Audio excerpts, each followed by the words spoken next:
आज फिर राहुल गांधी जी ने पीसी किया है। आज फिर उन्होंने उसी प्रकार का व्यवहार दिखाया है, उसी प्रकार से अपने विषय को रखा है जैसे वो पहले रखते थे।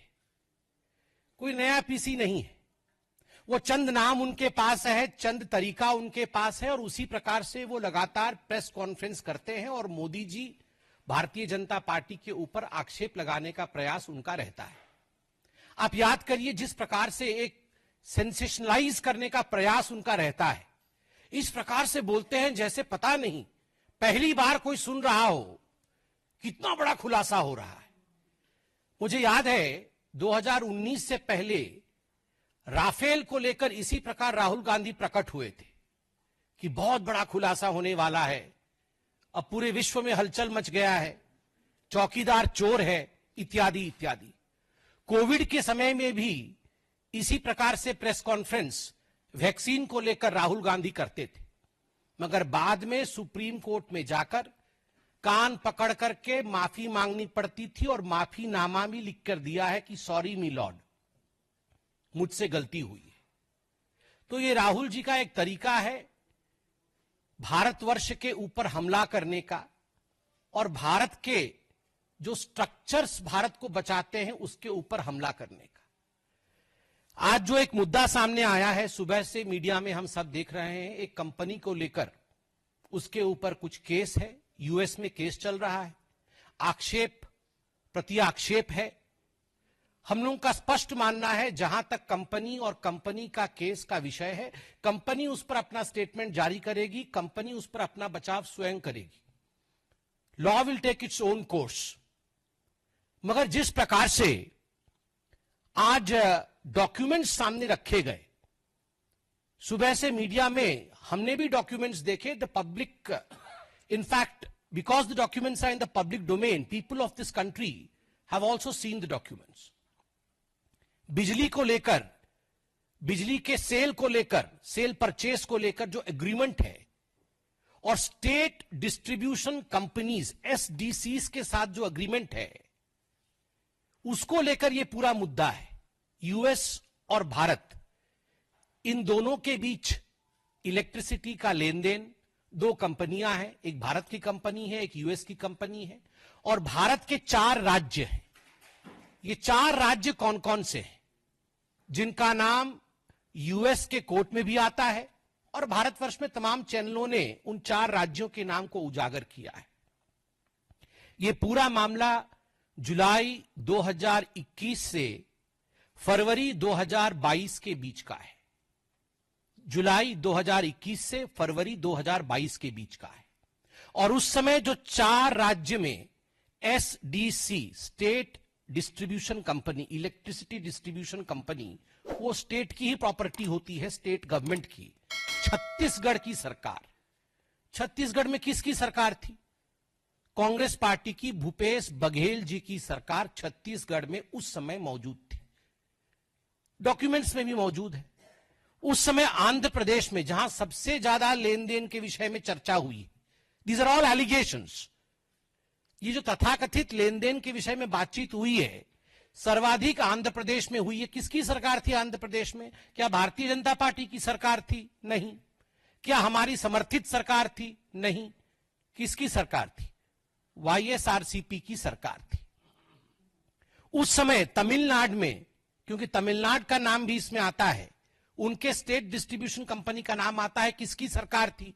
डीएमके, आपके सहयोगी स्टालिन जी की सरकार थी, डीएमके की सरकार थी। उस समय उड़ीसा में किसकी सरकार थी? बीजेडी की सरकार थी। तो स्वाभाविक रूप से ये चारों राज्य जिसका जिक्र डॉक्यूमेंटेशन में सामने आया है, यूएस में सामने आया है, उन चारों राज्य में ना तो हमारे मुख्यमंत्री थे और ना ही हमारी समर्थित सरकार थी, कांग्रेस और उनके सहायक दलों की सरकार थी। और आज राहुल जी ने अपने प्रेस कॉन्फ्रेंस में कहा है कि उन्हें कोई आपत्ति नहीं यदि किसी भी पूर्व मुख्यमंत्री से या उनके पूर्व नेता से पूछताछ हो, तो ठीक है, भूपेश बघेल जी से पूछताछ हो, हमें भी कोई आपत्ति नहीं है। ये चारों राज्य के जो मुख्य नेता हैं, जिनके अंडर में इलेक्ट्रिसिटी बोर्ड इत्यादि रहा होगा, इनके मुख्यमंत्री हो, उनसे पूछताछ करें, हमें काहे की आपत्ति होगी? आप केस करिए ना, आप केस करिए, बिल्कुल पूछताछ करिए। और आपने एक बोर्ड दिखाया, बिजली का बिल आपका और मुनाफा उनका। तो तमिलनाडु में बिजली का बिल भारतीय जनता पार्टी की सरकार तो नहीं दे रही थी ना, बिजली का बिल तो डीएमके की सरकार दे रही थी। ठीक उसी प्रकार छत्तीसगढ़ में जुलाई 2021 से फरवरी 2022 के बीच में बिजली का बिल मोदी जी की सरकार तो जनरेट नहीं कर रही थी, बिजली का बिल तो भूपेश बघेल जी ही जनरेट कर रहे थे। तो पैसा मोदी जी के जेब में कैसे चला गया? पैसा तो वहीं के मुख्यमंत्री और वहां के एसडीसी के कंपनी के जेब में जाएगा ना। आपके मुताबिक आपने कहा मुनाफा उनका, तो उनका कौन है? उनका तो ये चारों राज्य में, हमारा कोई नहीं है, उनका तो आप ही के हैं। तो इसका जवाब राहुल जी आप दीजिए। राहुल जी ने आज बार बार कहा मोदी जी की क्रेडिबिलिटी खत्म हो गई, मोदी जी आज से क्रेडिबल नहीं रहे, अडानी के पीछे मोदी जी खड़े हैं, इसलिए आज से उनकी क्रेडिबिलिटी ग्लोबल स्तर पे खत्म हो गई। राहुल जी कान खोल के सुन लीजिए, ये मोदी जी की क्रेडिबिलिटी को समाप्त करने की चेष्टा और कोशिश कोई आप पहली बार नहीं कर रहे हैं। सन 2002 से मोदी जी की क्रेडिबिलिटी को ध्वस्त करने की चेष्टा आप, आपकी माताश्री और आपकी पार्टी लगातार कर रही है। मौत के सौदागर से तुम नीच हो, पाकिस्तान में जाकर मोदी को समाप्त करना है, से चौकीदार चोर है तक, ऐसे 100 गालियां मैं गिनवा सकता हूं जहां आपने कहा कि मोदी की क्रेडिबिलिटी खत्म हो गई है और मोदी के इमेज पर डेंट पड़ गया है। मगर राहुल जी, जब आप पीसी कर रहे थे और जब मैं पीसी कर रहा हूं, तो हमारे देश के आदरणीय प्रधानमंत्री नरेंद्र मोदी जी की क्रेडिबिलिटी आज इतनी हाई है कि हमारे देश से कोसों मील दूर, हजारों मील दूर दूसरे देश में आज हाईएस्ट सिविलियन अवार्ड उन्हें दिया जा रहा है। यह है मोदी की क्रेडिबिलिटी। ना मौत के सौदागर से मोदी जी की क्रेडिबिलिटी पे डेंट पड़ा, ना चौकीदार चोर है कहने से मोदी जी की क्रेडिबिलिटी पे डेंट पड़ा, क्योंकि देश की जनता जानती है कौन क्रेडिबल है और किसकी क्रेडिबिलिटी नहीं है। देश की जनता सटीक भाव से जानती है। बंधुगण, स्ट्रक्चर की बात हुई है कि बहुत बड़ा स्ट्रक्चर है, हम स्ट्रक्चर दिखाएंगे। अरे राहुल गांधी जी, हमें भी पता है, हमें भी पता है आपके स्ट्रक्चर के विषय में। ये इल्हान ओमर और ये जॉर्ज सोरोस, ये जो आपका स्ट्रक्चर है ना, अंतरराष्ट्रीय स्ट्रक्चर, इस स्ट्रक्चर के विषय में हमें भी पता है। और आपके स्ट्रक्चर का नियत क्या है? आपकी जो अंतरराष्ट्रीय स्ट्रक्चर है वो भारतवर्ष के मार्केट के ऊपर आघात करना चाहती है, निरंतर आघात करती रहती है।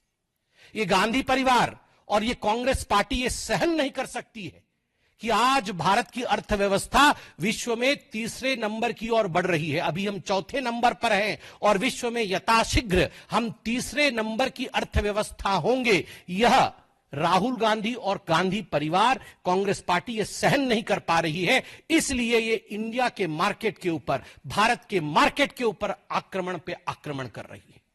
आज सुबह 4 बजे से इनका पूरा स्ट्रक्चर लगा हुआ है, ट्वीट करना, सोशल मीडिया में इन्फ्लुएंस करना, अंतर्राष्ट्रीय मार्केट में एक मैसेज देना और इंडिया के मार्केट को गिराने का प्रयास करना। लगभग 2.5 करोड़ निवेशक, छोटे निवेशक, जिन्होंने अपनी पूंजी, कम धन का निवेश, अपनी पूंजी जिन्होंने शेयर मार्केट में लगाया था, आज उनको भारी नुकसान झेलना पड़ा है। छोटे निवेशकों को, लोअर मिडिल क्लास के लोगों को, 2.5 करोड़ लोगों को, माफ करिएगा, 2.5 करोड़ लोगों को यह झेलना पड़ा है।